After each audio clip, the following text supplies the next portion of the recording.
in Moline. Funeral services for Michelle Woods were held in her hometown of Greenfield, Iowa this week. News 8's Chris Miner takes a closer look at the case and one key suspect. Good evening, Chris. Hello, Denise. Maurice Hines says he knows he's a suspect in the death of his girlfriend and says he had nothing to do with it. But at least 5 different women, including Michelle Woods at one time or another, have all filed orders of protection against him, and one tonight is speaking up. He's angry, very angry man. He's dangerous. Felicia Bradford is one of several women who have had restraining orders against Maurice Hines, with good reason. I was beaten by him with one of my kitchen chairs. With a kitchen chair? With a kitchen chair. In the head? Yes, ma'am. Beaten unconscious in 2011, she says, after telling Hines he had to move out.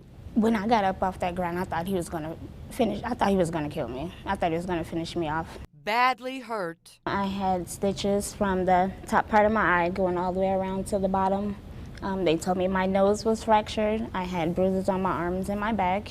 She pressed charges. The case went to trial, but Hines was found not guilty. He got off. He got off? Yes. At trial? Yes, ma'am. Because he said what? He said it was self-defense. Ironically, one of the women who testified on his behalf was Michelle Woods, who less than 2 years later would be found beaten to death. Maurice Hines, a prime suspect. She has 3 kids that lost their mother. It hurts a lot. Hines says he knows he's a suspect in Woods' homicide, but says he found her dead inside their apartment and called 911. Felicia and her sister don't buy it. Like if he did do it, I want justice to be served because I don't feel like justice was served for my sister and her 3 children. And I think an animal like that needs to be off the street. He's dangerous. I just want to know why he's still walking around. Why is he free? He did it to me. Now look what happened. What more is it going to take? On Friday, Felicia extended her order of protection against Hines and says she's still afraid for her life 2 years after that beating. That's the first thing he told me before he hit me with that chair. Is what? That he was going to have to kill me tonight. Those were his exact words.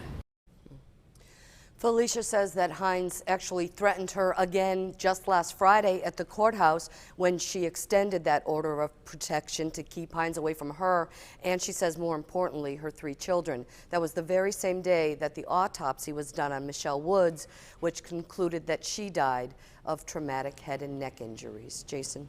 More to come. Thank you, Chris.